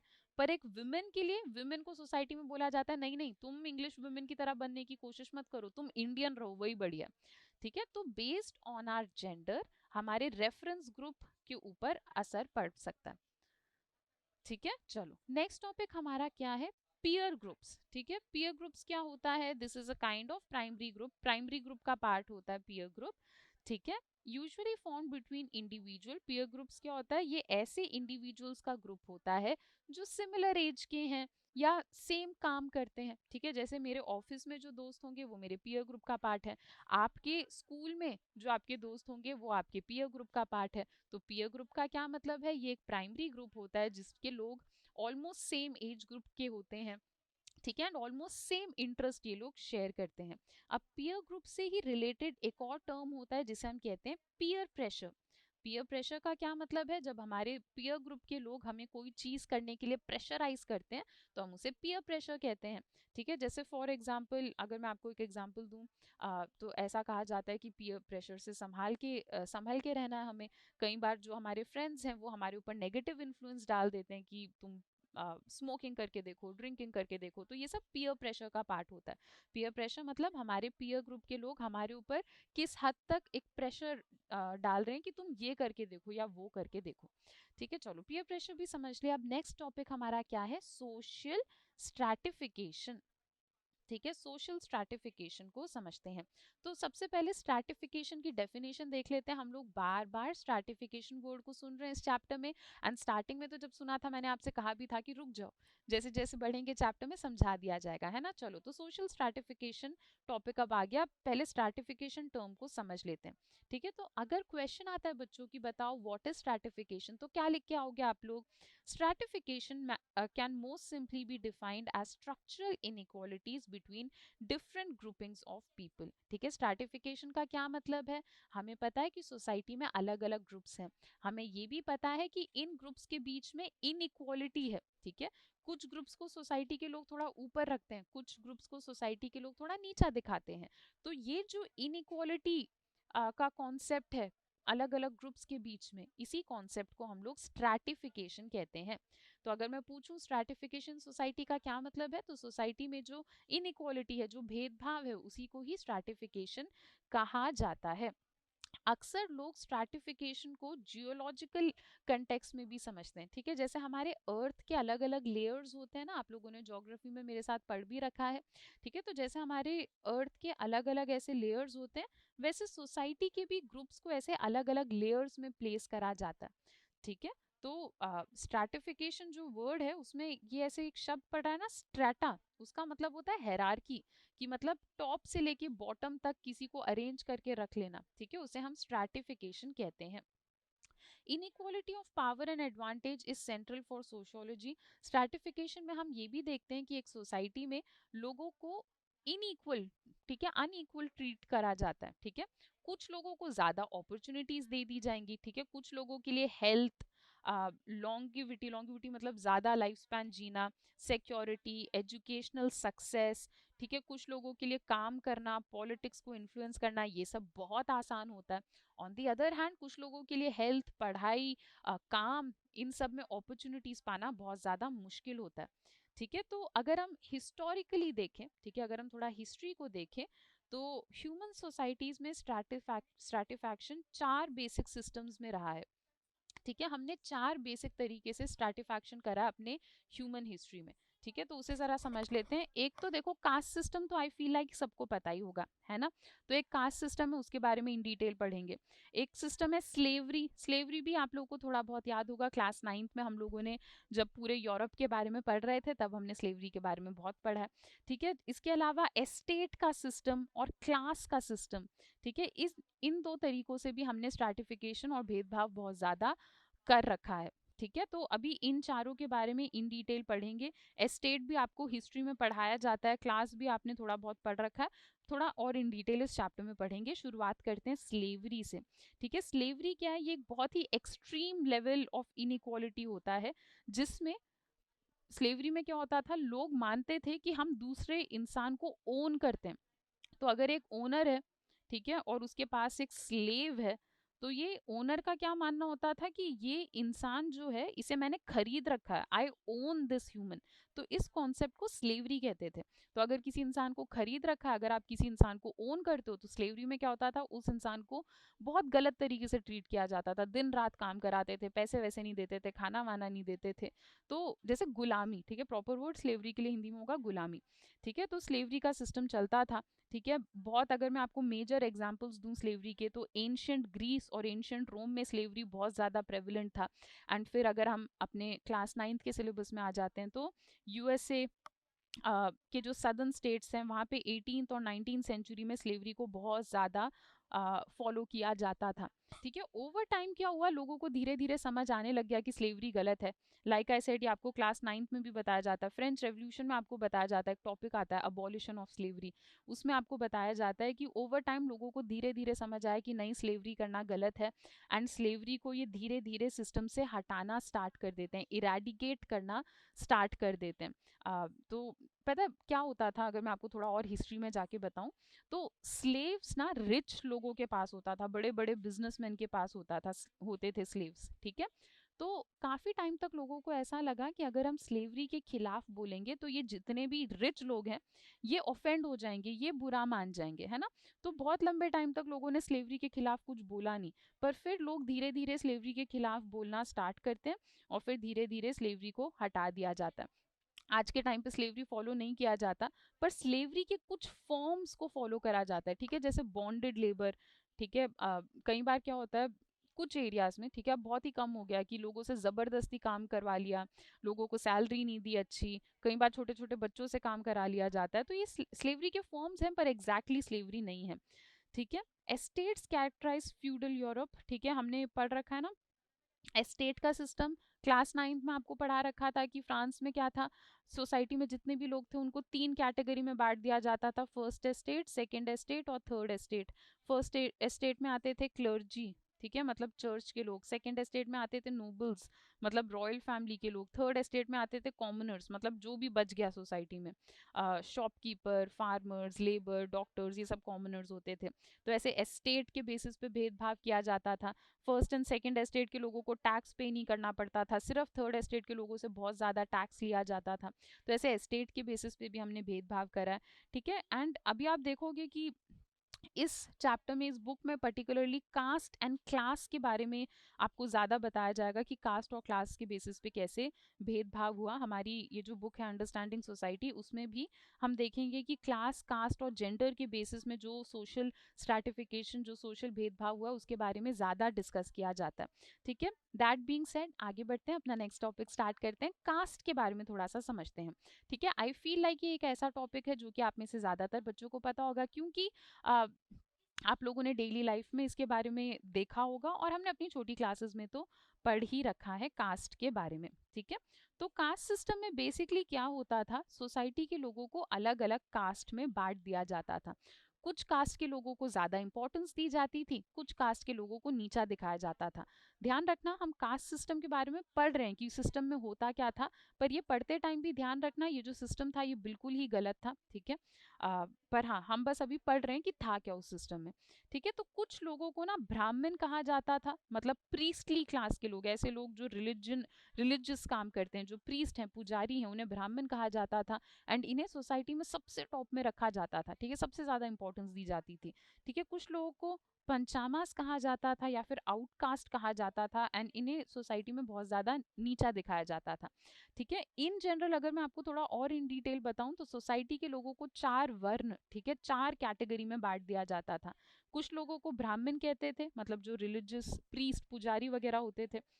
कुछ लोगों को क्षत्रिय कहा जाता था, क्षत्रिय मतलब warriors, Raja Rani, royal family के लोग इस कैटेगरी में आते थे। कुछ लोगों को वैश्य कहा जाता था, वैश्य में जनरली ट्रेडर्स आते थे। एंड इसके अलावा जो फोर्थ कैटेगरी के लोग थे, इनको शूद्र कहा जाता था, ठीक है। तो ऐसे अलग अलग कास्ट, 4 वर्ण में लोगों को बांट रखा था, ठीक है। तो अभी तो मैंने आपको 4 ही कैटेगरी बताई है ना। अगर आप थोड़ा और इन डिटेल उतरो इस टॉपिक में तो 4 नहीं, बहुत सारे कास्ट के अंदर भी बहुत सारे सब कास्ट होते हैं, ठीक है। तो कास्ट के अंदर जो सब कास्ट होते हैं उनको हम जाति कहते हैं, ठीक है। तो होता क्या था, ब्राह्मण और क्षत्रिय अपने आप को अपर कास्ट का लोग मानते थे, ठीक है, और ये मानते थे कि इन्हें सोसाइटी में सारी प्रिविलेज मिलनी चाहिए। वैश्य एंड शूद्र, पर्टिकुलरली शूद्र को लोअर कास्ट का माना जाता था, एंड इनके साथ बहुत ज्यादा भेदभाव किया जाता था, which was very wrong. And caste system में अलग अलग प्रैक्टिसेस भी होती थी, जैसे कि एंडोगैमी। एंडोगैमी का मतलब है कि लोग क्या मानते थे कि अपने ही कास्ट में शादी करो, ठीक है। अगर आप, लोग उस टाइम पे अलग अलग चीजें करते थे अपने कास्ट की प्योरिटी को मेंटेन करने के लिए, कि जैसे अगर हम ब्राह्मण हैं तो पूरी फैमिली ब्राह्मण ही होनी चाहिए, तो शादी जो है कास्ट में ही करो। तो लोग अलग अलग चीजें करते थे अपने कास्ट को प्रोटेक्ट करने के लिए। एक होता था एंडोगैमी, एंडोगैमी मतलब अपने ही कास्ट में शादी कर लेना, ठीक है। रिचुअल्स, अलग अलग पूजा वगैरह होता था, रिचुअल अवॉइडेंस। लोग क्या करते थे, जैसे ये आपको पता होगा, लोअर कास्ट के लोगों के साथ बहुत गलत ट्रीटमेंट होता था, है ना। उनसे कहते थे कि आप अपर कास्ट के लोगों को छुओ मत वरना वो अशुद्ध हो जाएंगे, ठीक है। पर ये सब लोगों का मानना था, पर धीरे धीरे जैसे जैसे अर्बनाइजेशन आया, जैसे जैसे नए नए शहर बनने लगे, धीरे धीरे ये जो विश्वास थे लोगों के वो कम होने लग गए, ठीक है। तो एक बहुत ही वेल नोन सोशोलॉजिस्ट हैं AR देसाई, ठीक है, उन्होंने थोड़ी सी चीज़ें बताई इंडिया के बारे में, कि जैसे जैसे मॉडर्न इंडस्ट्रीज बनने लगी, जैसे जैसे मॉडर्न सिटीज बनने लगी, क्या हुआ, हम देखते हैं कि restaurants, theatres, buses, railway station, ये सारी चीज़ें आने लग गई अचानक से, है ना। और इन सारे एरियाज में क्या होता था, अब अगर कोई बिजनेस स्टार्ट कर रहा है रेस्टोरेंट का, तो वो क्या चाहेगा कि उस रेस्टोरेंट में ज़्यादा से ज़्यादा लोग आए, ठीक है। अगर वो ऐसा कहने लगेंगे कि नहीं नहीं, सिर्फ इतने लोग आएंगे मेरे रेस्टोरेंट में, बाकी लोअर कास्ट के लोग नहीं आएंगे, तो उन्हीं का ही बिजनेस डूबेगा। तो जैसे जैसे नई नई इंडस्ट्रीज आई, जैसे जैसे लोग थोड़े और मनी माइंडेड हो गए, अर्बनाइजेशन ज़्यादा हो गया, क्या हुआ, क्राउड बढ़ने लगा। और जैसे जैसे क्राउड बढ़ने लगा, धीरे धीरे ये जो कास्ट एंड क्रीड का सिस्टम था ये सब लोग भूलने लग गए। जैसे ट्रेन में अगर बहुत भीड़ होती थी तो कई बार upper caste and lower caste के लोग साइड बाय साइड खड़े होते थे, ठीक है। ओकेजनली उनके शोल्डर्स वगैरह टकरा जाते थे, ठीक है। तो ऐसे अर्बनाइजेशन की वजह से धीरे धीरे कास्ट का वो जो डर था, जो भेदभाव का जो सिस्टम था, वो धीरे धीरे हटने लगा। ठीक है। पर आपको ये याद रखना है कि जितना आसान आपको ये सब सुनने में लग रहा है ना, उतना आसान ये बिल्कुल भी नहीं है। इनफैक्ट आज के टाइम पर भी मैं बिल्कुल ऐसा कह सकती हूँ कि भेदभाव होता है। 100% हम लोगों ने कास्ट सिस्टम को नहीं हटाया। गांव में जाओगे अब भी बहुत तरीकों से कास्ट सिस्टम को फॉलो करा जाता है। ठीक है। जैसे कुछ अगर आप कभी किसी से बात करोगे, हिस्ट्री में रीड करोगे, तो लोअर कास्ट के लोग अक्सर ऐसा कहते थे कि उनके साथ बहुत रूडली बात करी जाती थी। गांव के बीच में अगर कोई कुआं होता था तो बाकी सारे लोग उस कुएं का पानी यूज कर लेते थे। लोअर कास्ट को कहा जाता था कि आप इस कुएं के पानी को टच नहीं कर सकते वरना पानी पोल्यूट हो जाएगा। ठीक है। आप टेम्पल के अंदर नहीं जा सकते वरना मतलब टेम्पल खराब हो जाएगा। तो ऐसे बहुत बुरे तरीके से लोगों को ट्रीट करा जाता था। एंड आज के टाइम पर भी कहीं ना कहीं कास्ट सिस्टम को लोग मानते हैं। 100%ली नहीं हटाइए, विच इज़ रॉन्ग। ठीक है। नेक्स्ट चलो, क्लास के बेसिस पे हम लोग समझते हैं। क्लास का मतलब बेसिकली ये है कि मनी के कंटेक्स्ट में भेदभाव होता है। कुछ लोग सोसाइटी में रिच होते हैं, कुछ लोग सोसाइटी में पुअर होते हैं। जो रिच लोग होते हैं उन्हें ज़्यादा अपॉर्चुनिटीज़ मिल जाती हैं, वो ज़्यादा इन्फ्लुएंशियल होते हैं। जो पुअर लोग होते हैं उन्हें उतनी फैसिलिटीज़ नहीं मिलती। ठीक है। तो we mention here very briefly just the central ideas of Marx, Weber and that of functionalism. आपको briefly बताया जाएगा मार्क्स, वेबर और फंक्शनलिज्म के बारे में। ठीक है। अगर हम मार्क्सिस्ट थियोरी के बारे में बात करें, social classes are defined by what relation they have to the means of production. ठीक है। मार्क्सिस्ट थियोरी के बारे में समझें तो मार्क्सिस्ट कहते हैं कि सोसाइटी में क्लास पता है कैसे डिसाइड होती है। हम ये देखते हैं कि कौन से ग्रुप ऑफ पीपल हैं जो सबसे ज़्यादा प्रोडक्शन कर रहे हैं सोसाइटी के लिए।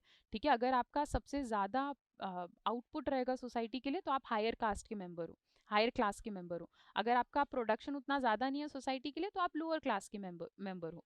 ठीक है। तो मतलब एक ऐसा इंसान जो बहुत ज़्यादा कंट्रीब्यूट कर रहा है सोसाइटी के लिए, बहुत कुछ कर रहा है सोसाइटी के लिए, वो हायर क्लास का आदमी बन जाएगा।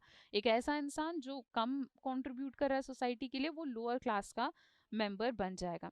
ठीक है। Weber use the term life chances which refers to rewards and advantages afforded by market capacity. Weber मतलब एक सोशल थिंकर थे। ठीक है। तो वेबर ने क्या करा, एक टर्म यूज करा लाइफ चांसेस। एंड इस टर्म से उनका क्या मतलब था कि अगर आप मार्केट के लिए कुछ अच्छा करोगे, सोसाइटी के लिए कुछ अच्छा करोगे, तो आपको भी रिवॉर्ड्स दिए जाएंगे।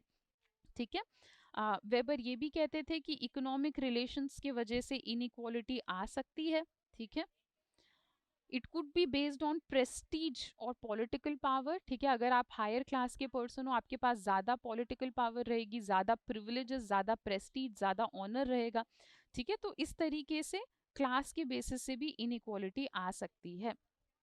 The main functional necessity explains the universal presence of social stratification in requirements faced by a society of placing and motivating individual in social structure. ठीक है। एक और है मेन फंक्शनल नेसेसिटी के बारे में थोड़ा सा समझ लेते हैं। मेन फंक्शनल नेसेसिटी में कहा जाता है कि सोशल स्ट्रैटिस्फैक्शन ना यूनिवर्सल है। हर सोसाइटी में सोशल स्ट्रैटिफिकेशन होगा ही होगा। हर सोसाइटी में इनइक्वालिटी होगी ही होगी। कैसे? क्योंकि हर सोसाइटी में क्या होता है, हम कुछ इंडिविजुअल्स को मोटिवेट करते हैं। अगर कोई इंसान अच्छा कर रहा है सोसाइटी के लिए, सोसाइटी के लिए ज़्यादा आउटपुट ला रहा है, तो हम उस इंसान को मोटिवेट कर देंगे। तो उस इंसान का क्लास और प्रेस्टीज ऑटोमेटिकली बढ़ जाएगा, बाकी लोग उससे थोड़ा सा नीचे रह जाएंगे। तो सोशल स्ट्रैटिफिकेशन हर एक सोसाइटी का पार्ट होता है। Is this true? ठीक है। फिर आगे यही पूछा जा रहा है बुक में कि क्या ये सही में सच है। In a traditional caste system social hierarchy is fixed. ठीक है। तो इसमें कहा जा रहा है कि जो ट्रेडिशनल सिस्टम होता है ना, मतलब कास्ट सिस्टम, इन सब की अगर हम बात करें तो कास्ट सिस्टम ना बहुत फिक्स्ड होता है, बहुत स्ट्रिक्ट होता है। अगर आप मतलब लोअर कास्ट में बॉर्न हो गए, तो चाहे आप जितने भी ब्रिलियंट क्यों ना हो, जितने भी टैलेंटेड क्यों ना हो, आपको सोसाइटी में ऊपर उठने नहीं देंगे। ठीक है। पर मॉडर्न सिस्टम जो है, मॉडर्न सिस्टम में ये स्ट्रिक्टनेस नहीं है। ठीक है। अगर आप लोअर कास्ट में बॉर्न भी होते हो, पर if you are very talented, अगर आप कुछ बहुत ब्रिलियंट कर रहे हो इंडिया के लिए, तो आपके लिए ऊपर उठना बहुत आसान हो जाएगा। ठीक है। Such stories of achievement do exist. ठीक है। तो ऐसे अचीवमेंट्स की स्टोरी हमारी रियल लाइफ में एग्जिस्ट करती हैं। And it is very probable कि आप लोगों ने भी अपने आसपास ऐसे स्टोरीज सुने होंगे कि कोई बहुत पुअर इंसान था, उसने मेहनत करी एंड फिर उसने कुछ बहुत ही अमेजिंग कर लिया, है ना। चलो, sociology has to be sensitive to both challenges to the caste system as well as persistence of discrimination. Sociology में हमें थोड़ा सेंसिटिव होके चलना है, हमें ये तो पता ही होना चाहिए कि कास्ट सिस्टम के क्या क्या प्रॉब्लम्स हैं, हमें ये भी पता होना चाहिए कि कास्ट सिस्टम या भेदभाव किस तरीके से सोसाइटी में फॉलो किया जा रहा है। आज के टाइम पे अगर हम रूरल इंडिया की बात करें तो हाफ से भी ज़्यादा शेड्यूल ट्राइब की जो पॉपुलेशन है वो पावर्टी लाइन के नीचे है। तो हमें ये सारी चीज़ें भी, ये सारे फैक्ट्स वगैरह भी पता होने चाहिए। नेक्स्ट टॉपिक है हमारा स्टेटस एंड रोल। ठीक है, तो दो कॉन्सेप्ट होते हैं, स्टेटस और रोल, और अक्सर इन दो वर्ड्स को मतलब ट्विन कॉन्सेप्ट की तरह, मतलब सेम सेम कॉन्सेप्ट की तरह माना जाता है। ठीक है, तो स्टेटस होता क्या है, simply a position in society और इन अ ग्रुप। ग्रुप में आपकी पोजीशन क्या है, ठीक है, सोसाइटी में आपकी पोजीशन क्या है, उसे हम कहते हैं स्टेटस। ठीक है, जैसे फॉर एग्जाम्पल फैमिली में अगर आप सिस्टर हो तो वो आपका स्टेटस हो गया। ठीक है, फैमिली में एक मदर होगी, है ना, तो मदर क्या है, वो भी एक स्टेटस हो गया। ठीक है, तो स्टेटस क्या होता है, सोसाइटी में हमारी जो पोजीशन है और उस पोजीशन के वजह से हमारे हमारे पास कुछ राइट्स आ जाते हैं, कुछ रिस्पॉन्सिबिलिटीज आ जाते हैं, उसको हम स्टेटस कहते हैं। ठीक है, तो एक फैमिली का मदर होना क्या है, ये स्टेटस है। ठीक है, चलो, तो जैसे ही कोई इंसान मदर बनता है, मदर के पास अलग ड्यूटीज आ जाती हैं, अलग रिस्पॉन्सिबिलिटीज आ जाती हैं। ठीक है, तो मदर होना या फादर होना, ब्रदर होना, सिस्टर होना, ये स्टेटस है। अब रोल का क्या मतलब होता है, रोल स्टेटस का बिहेवियरल एस्पेक्ट है। ठीक है, आप मदर बनने के बाद बिहेव कैसे करोगे वो आपका रोल है। अब देखो, ऐसे तो पूरे इंडिया में कितनी सारी मदर्स हैं, पर सारी मदर्स अलग होती हैं, है ना। हो सकता है कि कोई एक ऐसी मदर हो जो जॉइंट फैमिली में रहती हूँ, कोई एक ऐसी मदर हो जो न्यूक्लियर फैमिली में रहती हूँ, कोई एक ऐसी मदर होंगी जो रूरल फैमिली की मदर है, कोई अर्बन फैमिली की मदर होंगी, कोई वर्किंग मदर होंगी, है ना, कोई फुल टाइम होम मेकर होंगी। तो ऐसे रोल क्या होता है, आपके स्टेटस में आप किस तरीके से बिहेव कर रहे हो उसे हम रोल कहते हैं। ठीक है, it is a role that has become regularised and standardised. तो हम ये भी कह सकते हैं कि स्टेटस क्या है, एक रोल जिसको थोड़ा हमने और रेगुलर बना दिया है। ठीक है, एक इंसान के पास एक से ज्यादा स्टेटस हो सकता है। ठीक है, जैसे अगर मैं आपकी बात करूं तो आप स्कूल स्टूडेंट हो, ठीक है, और आप अगर किसी मार्केट में चले जाते हो तो आप वहाँ पे कस्टमर हो, अगर आप किसी बस में बैठे हो तो आप पैसेंजर हो, अगर हम आपके घर की बात करें तो आप घर में सिस्टर हो या डॉटर हो या ब्रदर हो। ठीक है, अगर आप किसी डॉक्टर के पास चले जाते हो तो आप पेशेंट हो। तो हमारा जो स्टेटस है वो एक से ज्यादा हो सकता है। ठीक है, अगर आप छोटे सोसाइटी में रहते हो तो आपके स्टेटस कम होंगे, अगर आप थोड़े बड़े मॉडर्न और कॉम्प्लिकेटेड सोसाइटी में रहते हो तो आपके स्टेटस थोड़े से ज़्यादा होंगे। ठीक है, और स्टेटस पता है टाइम के साथ भी बदल सकता है। जैसे आज के टाइम पे आप एक सन हो या फिर डॉटर हो, कुछ टाइम के बाद आप फादर बन जाओगे या फिर मदर बन जाओगे, कुछ और टाइम के बाद आप ग्रैंडफादर बन जाओगे या ग्रैंड मदर बन जाओगे। तो कुछ स्टेटस ऐसे भी होते हैं जो टाइम के साथ बदलते हैं, उस टाइप के स्टेटस को हम कहते हैं स्टेटस सीक्वेंस। ठीक है, स्टेटस सीक्वेंस क्या होता है, एक ऐसा स्टेटस जो सीक्वेंस के साथ, टाइम के साथ बदलता जाए। वेरियस लाइफ के अलग अलग स्टेज पे आपके पास अलग अलग स्टेटस हो सकता है। अभी सन हो, कल को हो सकता है आप अगर मतलब हो सकता है आप ब्रदर भी बन जाओ कल को। ठीक है, उसके बाद आप फादर बनो, ग्रैंडफादर बनो, तो इसे हम कहते हैं स्टेटस सीक्वेंस। एक होता है एस्क्राइब्ड स्टेटस। एस्क्राइब्ड स्टेटस का क्या मतलब होता है, which a person occupies because of birth. ठीक है, एस्क्राइब स्टेटस मतलब एक ऐसा स्टेटस जो आपको बाय बर्थ मिल जाता है। ठीक है, तो जो लोग कास्ट के बेसिस पे भेदभाव करते हैं, है ना, ये सब क्या होता है, ये सब अस्क्राइब्ड स्टेटस में आ जाता है। ठीक है, आपके हाथ में तो नहीं है ना कि सोसाइटी आपको कौन से कास्ट में डाल रही है, वो तो आप किसी फैमिली में बॉर्न हो गए तो आपको वो सहना पड़ रहा है। ठीक है, तो इस टाइप का स्टेटस जो हमारे हाथ में नहीं होता संभालना, वो बाय बर्थ हमको दे दिया जाता है, उसे हम एस्क्राइब्ड स्टेटस कहते हैं। ठीक है, एक होता है अचीव्ड स्टेटस। अचीव्ड स्टेटस मतलब ऐसा स्टेटस जो आप संभाल सकते हो। ठीक है, एक ऐसा स्टेटस जो आपको इसलिए मिला है क्योंकि आपने मेहनत करी है, उसे हम अचीव्ड स्टेटस कहते हैं।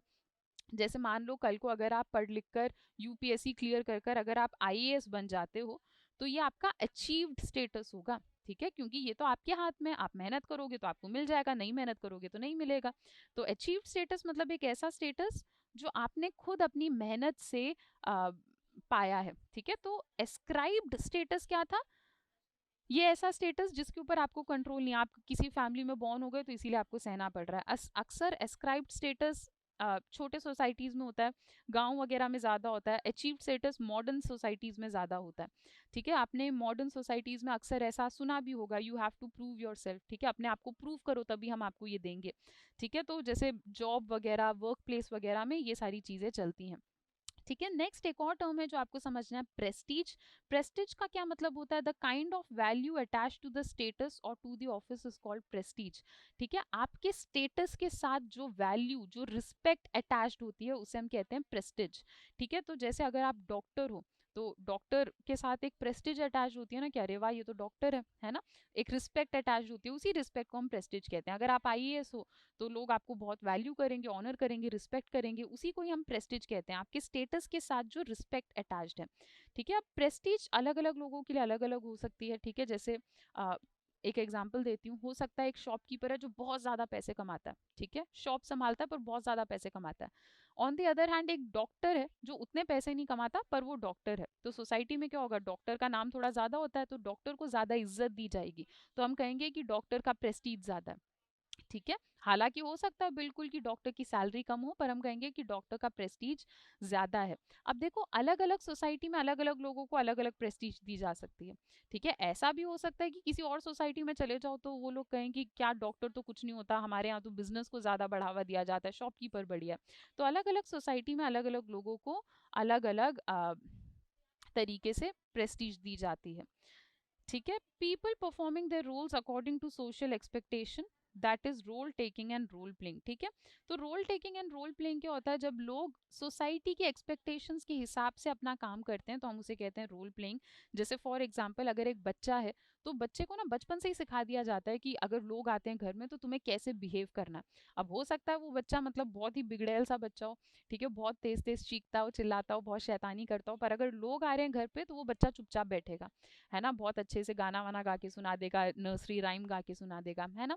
तो इसे हम क्या कहते हैं, रोल टेकिंग कहते हैं। मतलब तुम सोसाइटी के हिसाब से एक्ट कर रहे हो क्योंकि तुम्हें पता है कि सोसाइटी तुमसे कुछ एक्सपेक्ट करती है, ठीक है। नेक्स्ट रोल कन्फ्लिक्ट, एक टॉपिक है रोल कॉन्फ्लिक्ट। रोल कन्फ्लिक्ट मतलब जब आप दो रोल्स निभाओ और वो दोनों रोल्स आपस में सेट ना हो, ठीक है, तो हम उसे रोल कन्फ्लिक्ट कहते हैं। जैसे फॉर एग्जाम्पल अगर एक मिडिल क्लास में एक वर्किंग वुमेन है तो वो रोल कन्फ्लिक्ट कर रही हैं, ठीक है, वो घर पे मदर का भी काम कर रही हैं और बाहर जाके वो प्रोफेशनली काम भी कर रही हैं, तो उनके दो रोल्स क्लैश हो रहे हैं, ठीक है। पर हाँ इसमें कोई दिक्कत वाली बात नहीं है, हम लोग अपने अलग अलग रोल्स को साथ में लेकर चल सकते हैं।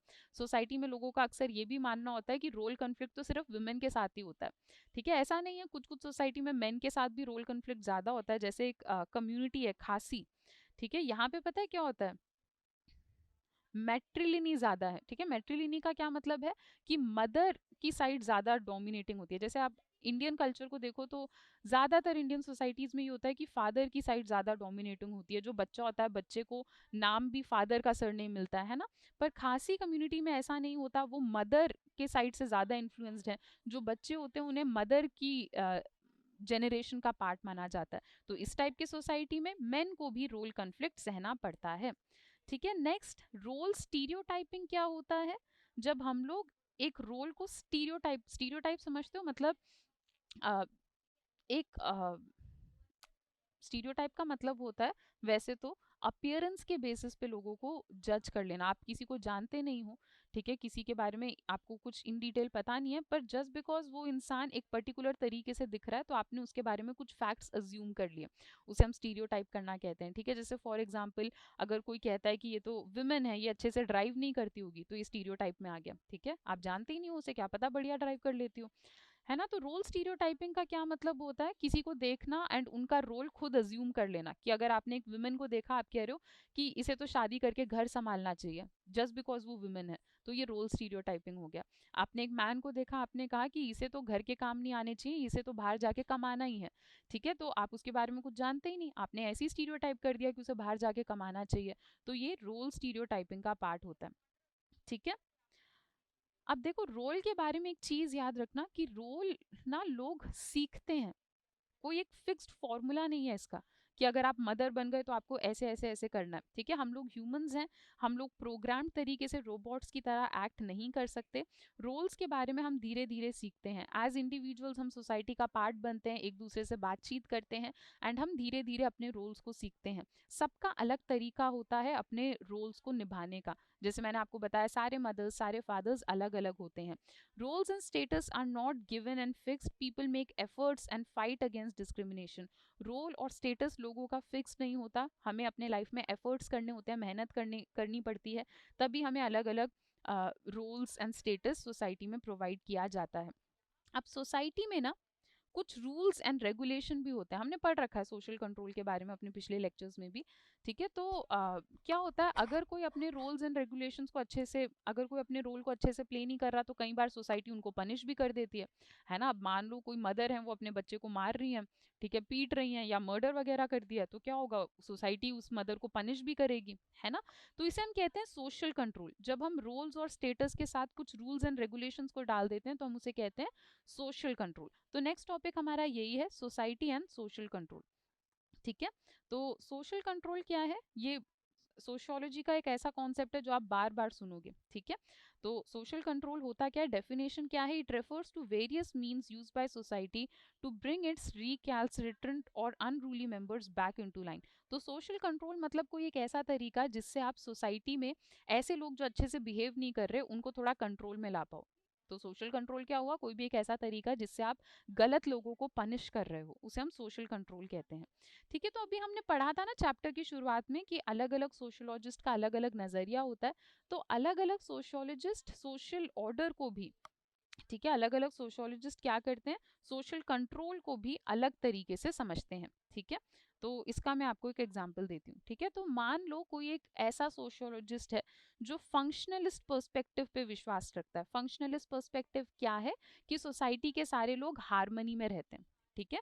तो एक फंक्शनलिस्ट पर्सपेक्टिव वाले सोशियोलॉजिस्ट के लिए सोशल कंट्रोल का क्या मतलब होगा, उनके लिए मतलब होगा point 1, the use of force to regulate behaviour of individual and group. उनके लिए सोशल कंट्रोल का मतलब है कि हम फोर्स यूज कर रहे हैं, पर इसीलिए यूज कर रहे हैं ताकि हम सोसाइटी में सारे लोगों को हार्मनी में रेगुलेट कर पाए, ठीक है। Enforcing values and patterns for maintaining order in society. उनके लिए सोशल कंट्रोल का मतलब होगा कि हम वैल्यूज एंड पैटर्न्स को एनफोर्स कर रहे हैं ताकि हम ऑर्डर मेंटेन कर पाए सोसाइटी में, ठीक है। तो social control here is directed to restraint deviant behaviour. तो यहाँ पे इनके लिए क्या होगा कि सोशल कंट्रोल का क्या मतलब है कि हम डिविएंट, मतलब अगर कोई अपने रास्ते से भटक रहा है, कुछ गलत कर रहा है, तो उसे कंट्रोल में लाने के लिए हम सोशल ऑर्डर को ला रहे हैं, ठीक है। तो इन लोगों के लिए जो ऐसा मानते हैं कि सोसाइटी में एक हार्मनी होती है, इन लोगों के लिए सोशल कंट्रोल एक टूल है जिससे ये सोसाइटी में स्टेबिलिटी ला सकते हैं।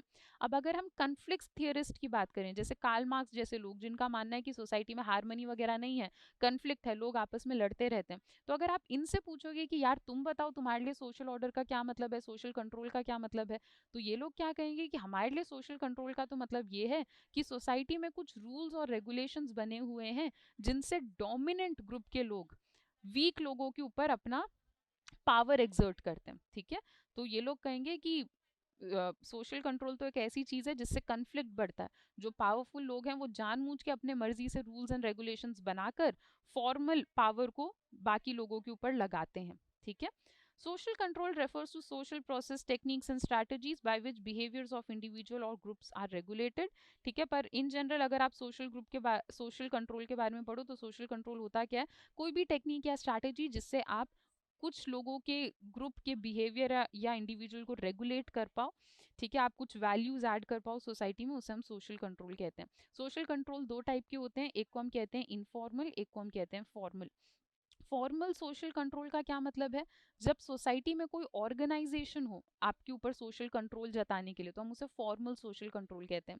जैसे कॉन्स्टिट्यूशन हो गया, गवर्नमेंट हो गई, पुलिस हो गई, ये सब फॉर्मल सोशल कंट्रोल का एग्जाम्पल है। कोई कानून बन गया हमारे स्टेट में, तो ये सब फॉर्मल तरीके हैं जिससे हम सोशल कंट्रोल सोसाइटी में ला सकते हैं। इनफॉर्मल तरीके क्या है, जैसे सोसाइटी में हमें सिखाया जाता है ना कि यू शुड मतलब स्माइल मोर, ठीक है, किसी को देख के अजीब अजीब चेहरे मत बनाओ, अपना बॉडी लैंग्वेज अच्छा रखो, हंस सही से हंसने का तरीका क्या है, ठीक है, किसी को मतलब रूडली किसी से बात मत करो। तो ये सब इनफॉर्मल सोशल कंट्रोल में आ जाता है। ये सारी चीज़ें हम डे टू डे लाइफ से सीखते हैं, हमें घर पे बताया जाता है ऐसे मत बैठो, ऐसे मत हंसो, ठीक है, ये मत बोलो, वो मत करो। तो हम अपने family, friends, day to day life में सोसाइटी से जो सोशल कंट्रोल सीखते हैं उसे हम कहते हैं इनफॉर्मल सोशल कंट्रोल। कुछ केसेस में इनफॉर्मल सोशल कंट्रोल से सोसाइटी की स्टेबिलिटी बिगड़ भी सकती है। जैसे फॉर एग्जांपल आप लोगों ने ऑनर किलिंग के बारे में सुना।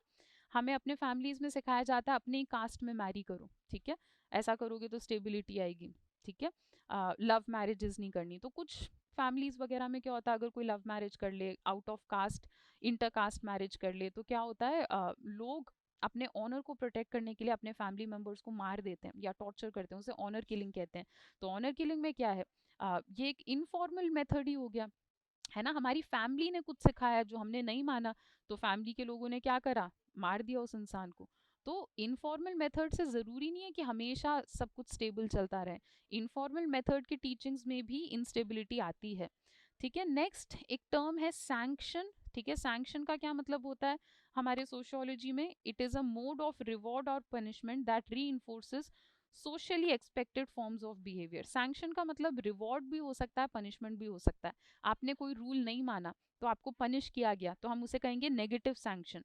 ऑन द अदर हैंड आपने कोई रूल बहुत अच्छे से माना, तो हम आपको रिवॉर्ड दे रहे हैं, कोई गिफ्ट दे रहे हैं, तो हम उसे कहेंगे पॉजिटिव सैंक्शन। नेक्स्ट एक और टर्म है जो आपको पता होना चाहिए, इसे हम कहते हैं डेवियंस। डेवियंस का मतलब in general English word deviance का मतलब क्या होता है, रास्ते से भटक जाना, ठीक है। तो अगर कोई एक ऐसा इंसान है जो सोसाइटी के रूल्स एंड रेगुलेशंस को नहीं मान रहा, हम उसे कहेंगे कि ये इंसान तो डेवियंट है।